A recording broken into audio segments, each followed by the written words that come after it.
बिस्मिल्लाहिर्रहमानिर्रहीम। अस्सलाम वालेकुम स्टूडेंट्स। आज के लेक्चर में हम क्लास 9th का जो चैप्टर 5 का प्रॉब्लम्स हैं, न्यूमेरिकल प्रॉब्लम्स एक्सरसाइज में जो गिवन है उन्हें सॉल्व करेंगे।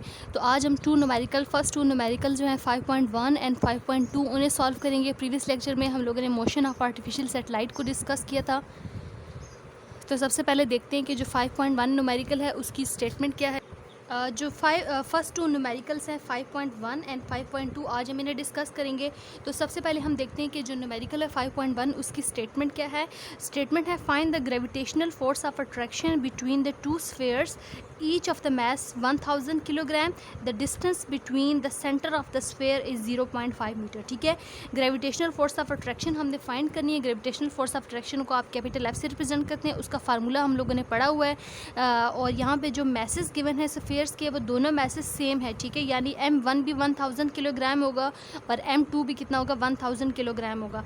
और डिस्टेंस जो है वो उन दोनों ऑब्जेक्ट के सेंटर का वो R जो है वो हमारे पास गिवन है 0.5 मीटर। तो हम जस्ट उस फार्मूला में वैल्यूज़ पुट करेंगे और फोर्स की वैल्यू कैलकुलेट कर लेंगे। तो डाटा की तरफ चलते हैं और इसके मैसेज जो गिवन है वो कितने हैं, दोनों स्फीयर के मैसेज M1 1000 किलोग्राम और M2 भी कितना है 1000 किलोग्राम। ठीक है, दोनों मैसेज सेम है तो आप उन्हें जस्ट M1 है M2 is equal to M भी लिख सकते हैं। M1 M2 is equal to M is equal to 1000 kilogram, इस तरह भी लिख सकते हैं। ठीक है, और उसके बाद डिस्टेंस जो गिवन है वो कितना है 0.5 मीटर। हमने यहाँ पे gravitational force of attraction capital F find करनी है, क्लियर है। और जो ग्रेविटेशनल यूनिवर्सल ग्रेविटेशनल कांस्टेंट है उसकी वैल्यू कांस्टेंट होती है, वो कितनी होती है 6.673 × 10⁻⁻11 न्यूटन मीटर स्क्वायर पर किलोग्राम स्क्वायर। ठीक है, ये वैल्यूज हमारे पास गिवन है। अब यहाँ पे हम फार्मूला पुट करते हैं। ग्रेविटेशनल फोर्स ऑफ अट्रैक्शन का जो फार्मूला है वो होता है F is equal to G M1 M2 divided by R square. ठीक है, अब सोल्यूशन लिखते हैं और इस फार्मूला में वैल्यूज पुट करते हैं। तो ये आ जाएगा F is equal two by putting value 6.673 multiply M1 भी 1000 है और M2 भी 1000 है, तो ये 1000 का स्क्वायर हो जाएगा डिवाइडेड बाय R कितना है 0.5 और उसका फार्मूले में स्क्वायर है। ठीक है, ये सारी वैल्यूज़ को हम यहाँ पे सॉल्व करेंगे। तो सॉल्व करने के बाद जो आंसर आता है वो है 2.64 × 10⁻⁻4 न्यूटन। न्यूमेरिक कैलकुलेटर से सॉल्व करने के बाद हमारे पास ये आंसर आ गया। ठीक है, अब नेक्स्ट जो न्यूमेरिकल है 5.2 उसकी स्टेटमेंट देखते हैं।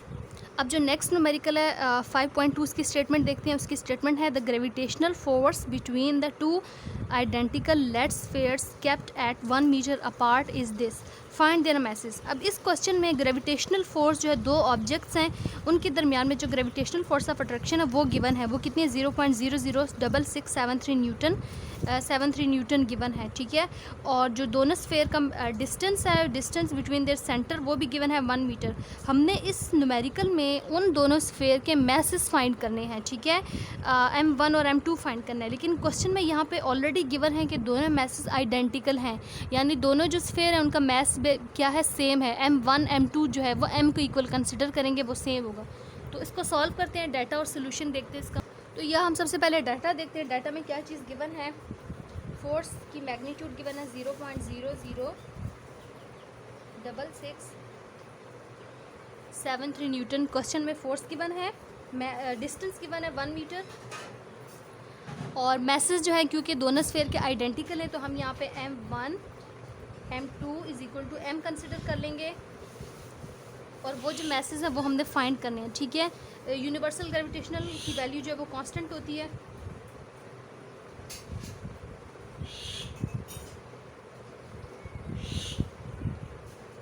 ठीक है, अब यहाँ पे हम फार्मूला लिखेंगे कि कौन सा फार्मूला पुट करेंगे।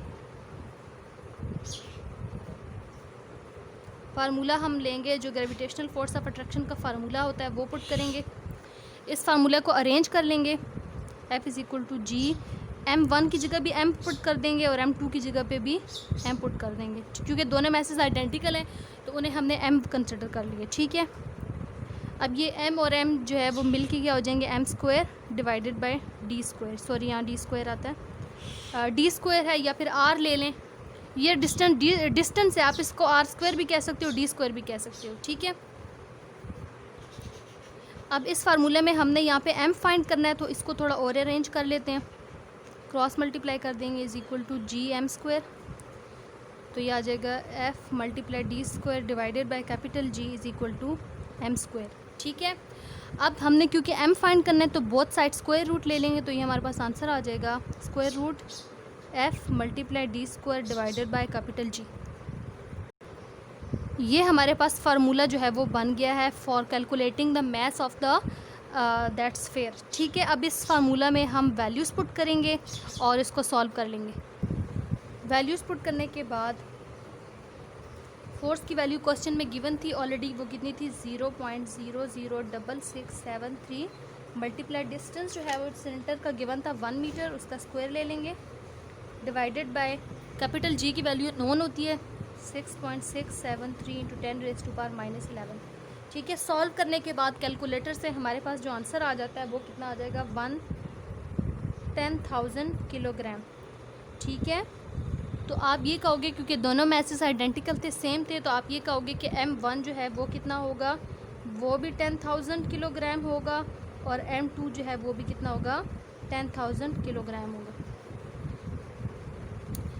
आई होप कि दोनों न्यूमेरिकल आप लोगों को क्लियर हो गए होंगे, समझ आ गए होंगे। ठीक है, फर्दर वीडियोस के लिए please subscribe this channel and also comment in the section के आपको ये लेक्चर्स किस तरह न्यूमेरिकल किस तरह समझ आए हैं। नेक्स्ट लेक्चर में हम लोग इसके जो फर्दर न्यूमेरिकल्स हैं उन्हें डिस्कस करेंगे।